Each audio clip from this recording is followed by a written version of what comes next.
So the first thing you'll notice is the title of the slide is a little bit unexpected. We were going to talk about the benchmarking session, but there's been some discussion and planning about how we operate the student cluster competition this year, given the uncertainty that's been going on around the coronavirus issues. And so we've decided for this year that the student cluster competition will be a virtual event that participants can either attend in person or remotely from their home institution. And so we're reappropriating today's webinar slot to talk a little bit about the virtual student cluster competition and the plans and what you can expect. So the benchmarking webinar will happen. Watch for dates with announcements. Okay, so the housekeeping's probably been a little bit superseded since there's a small number of us. We'll make it a fairly informal discussion. Please feel free to unmute yourself and ask questions and discuss as we go through. And again, we're recording the session, so everything will be available online afterwards. So the big news is that the SC20 Student Cluster Competition will be a virtual event, which means teams can participate either remotely from their home institution or in person at the conference. So this change reflects the special circumstances in 2020. It's not planned as a permanent change to the cluster competition format. This is kind of it's a bit of an exceptional year. So in order to make this possible, we need to make a few adjustments to some rules and procedures to accommodate remote participation. And our aim really in all of these changes is to make sure that teams that participate remotely don't face a disadvantage compared to teams that can actually physically attend.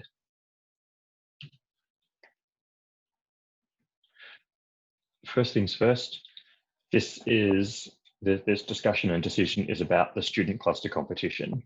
The status and information about the conference itself and its latest news and advice regarding the conditions with the coronavirus remain as they did already announced on the SC20 webpage. So if you go to the SC20 webpage, right along the top bar, there's this section Coronavirus and SC, which has the latest correct news about what's happening with the conference. So currently that hasn't changed. The health and safety of the SC20 family is first priority. The committee is monitoring specific travel advisories, such as the World Health Organization and the US State Department. The committee is investigating options for some remote participation should the need arise. And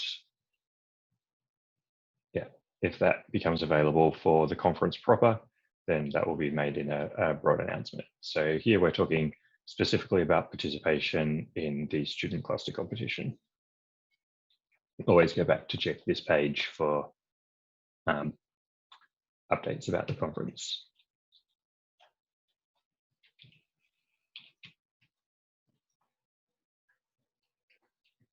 So why are we doing this? We recognize that, especially for international teams, there's a lot of uncertainty around the ability to travel. And these plans often need to be made, travel plans often need to be made a little bit further out. And so with all this uncertainty, that makes it a little bit more challenging for international teams, particularly to prepare and to plan. It also seems likely that some sort of social distancing will be still necessary or valuable at the time of the conference. And the student cluster competition is a pretty intense event, and that social distancing might be difficult and might be the intensity of the event in the circumstances might be somewhat uncomfortable for some teams. So to support, to stop that from being a barrier to entry, will allow remote participation. Remote participation means that some of the rules will have to be changed and some of the procedures, and having a little bit of certainty around that helps teams to prepare. So we're making the decision early and setting the rules with hopefully plenty of time for teams to prepare accurately for the competition as it will actually be. And finally, as kind of I mentioned before, it's important that there be a level playing field between teams that can attend in person and teams that attend remotely. So by making everything a virtual competition, even for the in-person teams, this helps to level the playing field.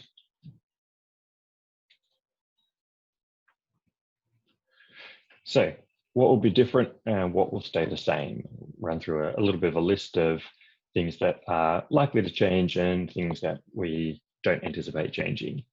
Important caveat here is that the committee is still working out all the fine details. This is a reasonably different situation to what we normally have in the student cluster competition. So we're still kind of hammering out the details. The following slides describe some of the changes that we anticipate and which elements we expect not to change, but the details of this might change in coming weeks. So please watch for announcements. And again, our aim here is to ensure that despite the circumstances this year, we can have a meaningful and fair competition for the teams. So tentatively and in summary, what will be different? Big one is no physical hardware. So the entire competition, all of the computational tasks will be running in the Microsoft Azure cloud. The working times will be a little bit more flexible. The 48-hour start at this moment and finish at this moment makes for a fun and intense environment and challenge, a good challenge in person. But when teams are distributed across the globe and don't all share the same time zone, that can make it fairly difficult for teams that the conference hours are in the middle of the night during their local time. So we're going to adjust how the timing works. We'll spread it out a little bit longer. It's not it's not going to go for weeks, but it might go for another day or another couple of days with a slightly more flexible working times so that teams can work during their own daylight hours. We'll need to adjust the benchmarking procedure to better suit a cloud-oriented environment. At the moment, it's very focused on physical hardware, and since we're not doing physical hardware, that will need some adjustment. And in a related way, we'll need to adjust the scoring method a little bit to reflect the fact that the competition is running a little bit differently. The way that we release the data sets for the competition applications is very likely to change. We may, for instance, release one data set at a time rather than all at once. We'll come back around to some of the reasoning behind that shortly. There's some minor adjustments to a few dates and deadlines to support this. And there will almost certainly need to be a few changes to the application form. So we'll mention a little bit about that soon. So tentatively, what will be the same? It's still timed to be during the same week as SC20. We're still going to have challenges around the same set of applications as was already announced. So that's CESM, GROMACS. We'll have the reproducibility challenge based on the SC19 paper, MEMXCT, and there'll be a mystery application that won't be announced until the beginning of the actual competition. Other competition components will stay at least approximately the same. We'll still have interviews. We still plan to have a poster session. We'll still have lightning talks. We'll still have all the computational tasks. The exact format of some of them might change a little bit, but the actual competition components will stay the same. And most of the preparation that teams will need to do leading up to the competition won't change. You'll still need to get familiar with building and running the applications and understanding the output. So in a little bit more detail, what will be different? No physical hardware or computational tasks will be run in the Microsoft Azure cloud. So teams will need to make slightly different decisions compared to deciding what hardware to assemble and learning how to assemble it. Teams will need to focus a little bit more on which of the available VMs to use for their particular virtual cluster, and also how to best spend their cloud budget given the different applications and areas at which you can score points. This actually reflects kind of an increasingly important entry point into HPC. Not every organization can justify setting up an on-premise HPC cluster, especially when they're just beginning in the field. And there's an increasing capability now for HPC workloads to run in cloud environments. So an ability to use those environments and understand the trade-offs and decisions and the skills needed to do that is quite valuable. There'll still be some sort of a system administrator cluster management component. We're not going to be physically plugging Ethernet cables or InfiniBand cables into things, but there'll probably be a slightly lower level than usual management dashboard for your VMs.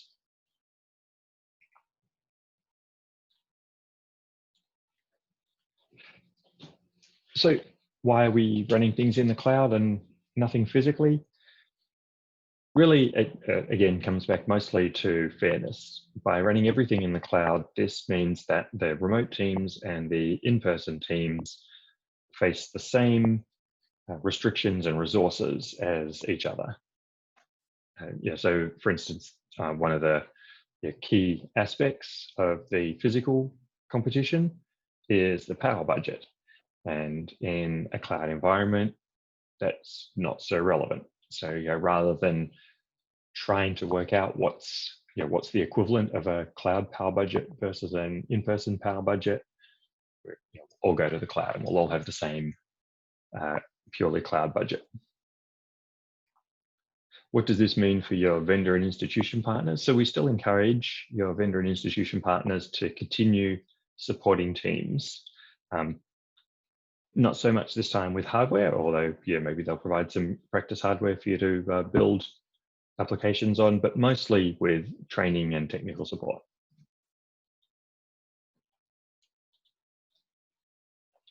What else will be different? So we'll adjust the timing to be, rather than an intense 48 hours non-stop competition, to be a somewhat more flexible, somewhat extended working times. And this is because when teams are in different time zones, what's a very civilized 10 o'clock in the morning for some teams is a very uncivilized 2 o'clock in the morning for others. And expecting everybody to start at the same time when for some people it's the middle of the night is a little bit unfair. So to mitigate this, we'll extend the competition for a bit more than 48 hours, likely over several days. And within that time frame of when the competition's happening, teams can choose when they'd like to start working and when they'd like to take breaks. There'll be, it will be a fixed window. There'll be you can't start before this time, and all submissions are due by, all results are due by this time, but you'll have flexibility within that window. So instead of being constrained by a 48-hour time budget, all teams will be constrained by a cloud budget.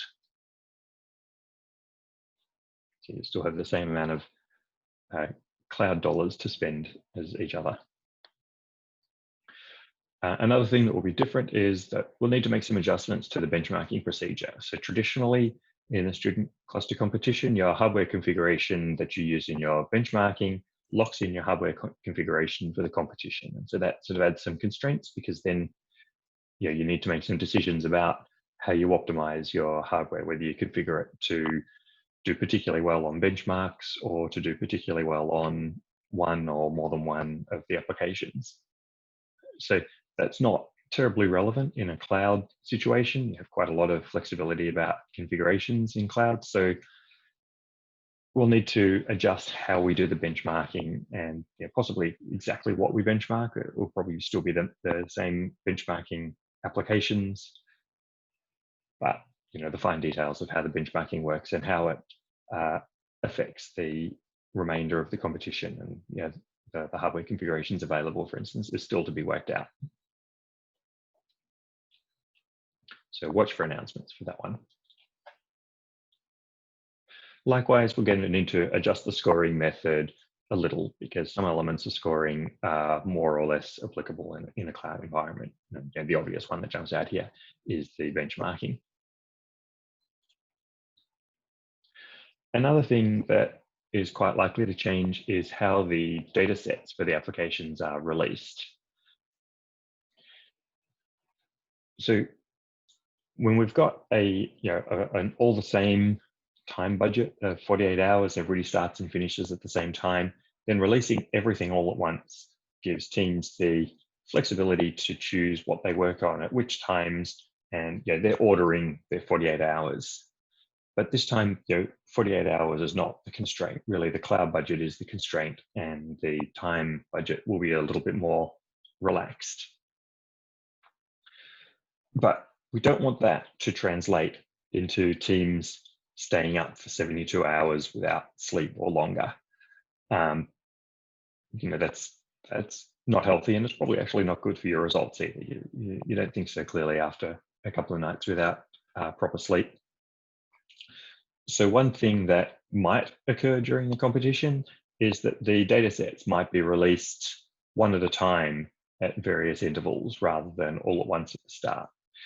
This adds an element of race to the competition as well. We can put up a leaderboard showing, as of this time, which teams are furthest ahead, for instance.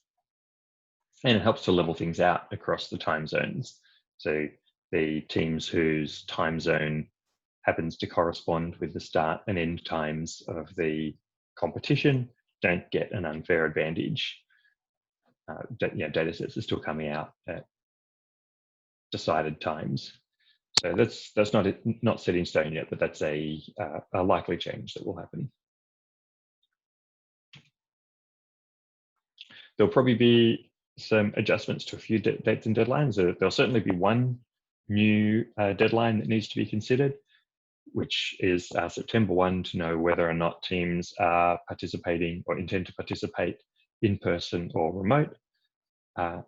In light of the changes, we're also very likely to push the application deadline back a couple of weeks. So watch for announcements to this, but it'll probably be the beginning of July when the application's adjusted to be due, and then notifications a couple of weeks after that. Probably the most important change, though, that we need to know from the teams is that we'll need to know by the 1st of September whether each accepted team into the competition plans to travel to Atlanta to participate in person, or whether they plan to participate remotely. And we need this lead time because for the teams that do participate in person, we need to be able to plan for accommodations. Another thing that might be a little bit different is that we may need to limit the number of teams that can participate in person because of social distancing and hotel kind of limitations. It may need to be that a subset of teams can be there in person, only up to a certain number, and the rest will be remote. So this will depend a lot on what restrictions are in place as it comes closer. So again, watch for announcements for details of that. Finally, there'll be a couple of changes very likely needed to the application form, mostly to support things like nominating likelihood of, or nominating whether to be in person or remote, some additional information that we might need to support the virtual version of the student costed competition. So what will be the same? It's still the same dates, at least approximately. So it will still run during SC20. The finished time will still be during SC20, and the announcements of results and awards and so forth. The beginning may be stretched to a little before the conference proper starts, so watch for announcements of that, but we're not moving the time significantly. There'll still be the same set of applications. So as a jog your memory, We'll have CESM, which is a parallel climate model, GROMACS, which is a molecular dynamics simulation, and there might actually be some COVID-related simulation work in that. We'll still have the reproducibility challenge, which will be still based on the SC19 paper MEMXCT, and there'll still be a mystery application that won't be announced until the competition begins. The competition components will stay the same, and most of the preparation will stay the same. Did I cover that in more detail? Okay, so dates, mentioned that. The start date might be pulled back a few days earlier, but the bulk of the competition will still be held during the week of SC. The applications will be the same. The same competition components will happen. So we'll still do interviews to judge how the teams optimized and ran their applications. We still plan to have a poster session. We'll likely have a much larger virtual component to it. We'll still have lightning talks. Again, to make the timing fair, these might be pre-recorded video. The details will be kind of shaken out in the coming weeks, and there'll still be the same computational tasks.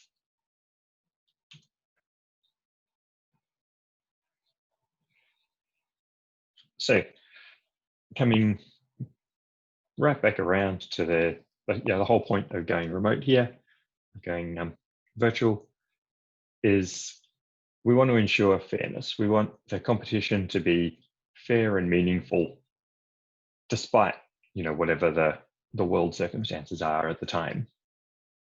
So to that end, we're working to ensure that participating in person or remotely doesn't advantage or disadvantage teams. We're trying to make it as level a playing field as we can. So one example of that is traditionally we have a Google group for accepted teams in the competition to be able to ask questions of application experts and swap tips and help each other out. And we plan to use that for all competition-related communication. So being there in person doesn't give you extra access to the committee or the application experts. For instance, all of the communication about how to do things and tips and tricks and so on will be via the Google groups and accessible equally to all teams. Each year, we always have a liaison for each team from the committee, and that will still be the case this year. And your liaison is a good person to make contact with if you have any questions or concerns.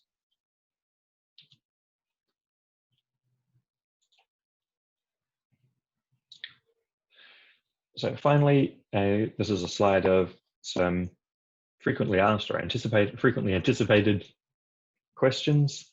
So what is it? The VSCC is a fully virtual version of the student cluster competition that allows for remote participation. Do we need to bring physical hardware? No, everything's in the cloud, no physical hardware. Competition rules, so we've been through a few of the anticipated changes, and please watch for announcements for the official rules for the virtual version of the student cluster competition.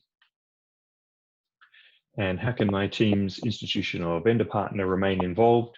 We encourage partners to remain involved, and some ways that partners that might have more traditionally provided hardware can do this is with more interaction and expertise. So vendors and institutions can provide training and interact closely with their teams. For the teams that do participate in person, we still expect the partners to provide funding to cover the team's travel costs. And we hope that partners can provide technical assistance to teams as they familiarize themselves with the cloud. Don't forget, for information about the conference and coronavirus, check the SC webpage. There's a prominent link right at the top with the latest information and advice. And please don't forget that while we're going all in with virtual competition this year, the fine details are still being worked out. So the changes that we've talked about today the changes that we anticipate, and the things that we don't expect to change, but the details may change in coming weeks. So please watch for announcements. So that's all that we have for the current overview and summary. So what we'll do now, we've got a fairly small group of us. Everybody's been promoted to panelists, so you can just unmute and speak as you wish. And we'll go to kind of an open Q&A session for any questions or concerns about the virtual version of the Student Cluster competition.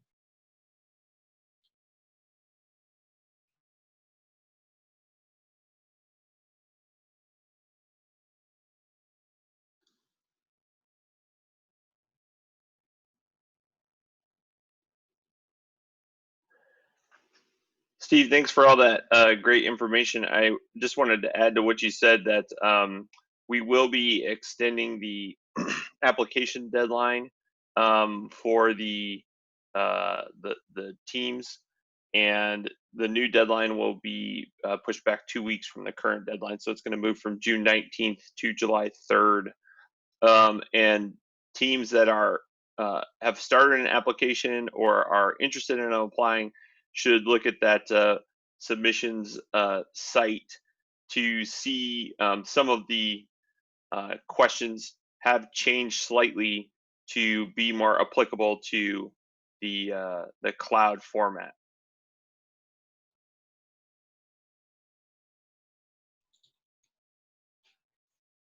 Cool, thanks, Scott. So, okay, so we have some updates already in the applications, and I don't think we've put the new date on the website yet, have we? So that will appear very soon. Yeah, that should be forthcoming this week. Yeah.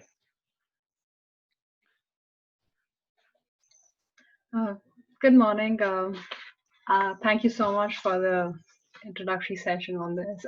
This is my first supercomputing conference. I wanted to understand how could I better acclimatize myself to the applications and just get an idea of what to expect. So each of the applications should have, if I remember correctly, a link from the applications page of the SEC website through to the application. And probably the best way to start getting familiar with it is to go to the actual application page. So each of these are, real out there in the world applications that get used for scientific work. And all of them, you can download the application, build it on your local or institutional cluster, quite often even on your laptop, particularly for a Linux-based system. They should have sample data sets available.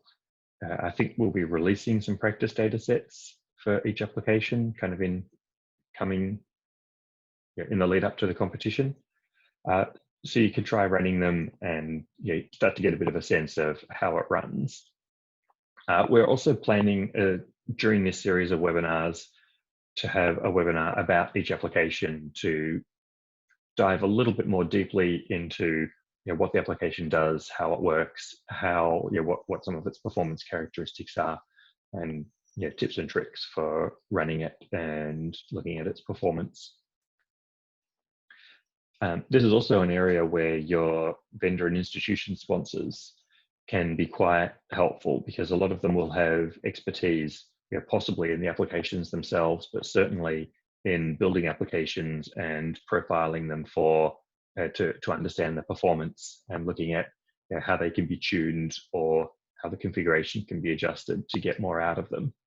So another good resource there is your vendor and institution partners.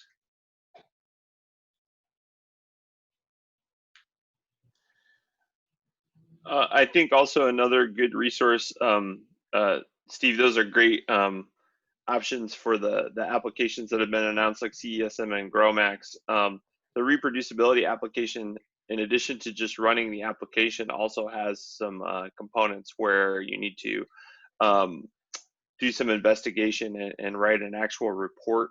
And for the past several years, the top reports from the top teams have been collected into a published special journal article. And so those are things you can go back and look at to see how teams from past years have put together those reproducibility reports and what types of things are typically included in them. Oh, yeah, that's a great resource, Scott. Do we have on our on the SCC website somewhere a link back to where those reports can be found? If not, we might add one in. I think they might be in. I think they're in each individual SC site, but we can certainly aggregate those all together into a single place and put that up on either the SC20 site or the student cluster site. That sounds good. Yeah. Thank you. Thank you. That was actually pretty helpful. Yeah.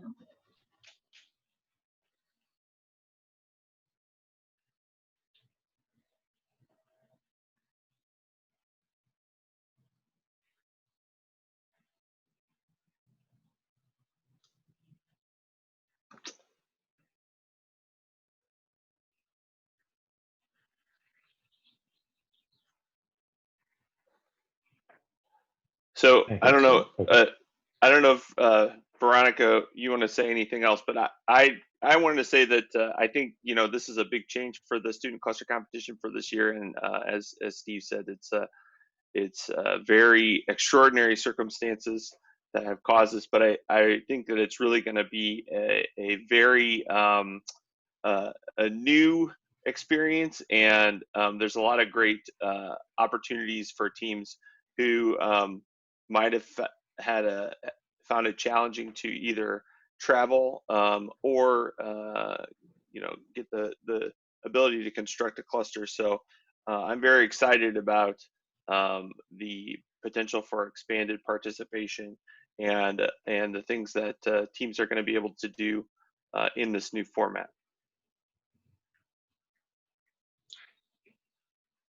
Yeah, I think there's an opportunity as well as a challenge here to get some experience with running HPC in the cloud, which is becoming a more important thing, as well as opening up participation to teams that, regardless of this year's circumstance, might have had difficulty with the travel aspects. That's a good comment. Thank you. Yes, I agree, and thank you, Steve, for the webinar. And like as Steve mentioned, we're gonna have updates to the website this week, so please stay tuned, and we'll announce via email and through our Twitter feed. So stay tuned for the changes as we formalize more the changes that will happen, and we will post on the rules for the SEC website.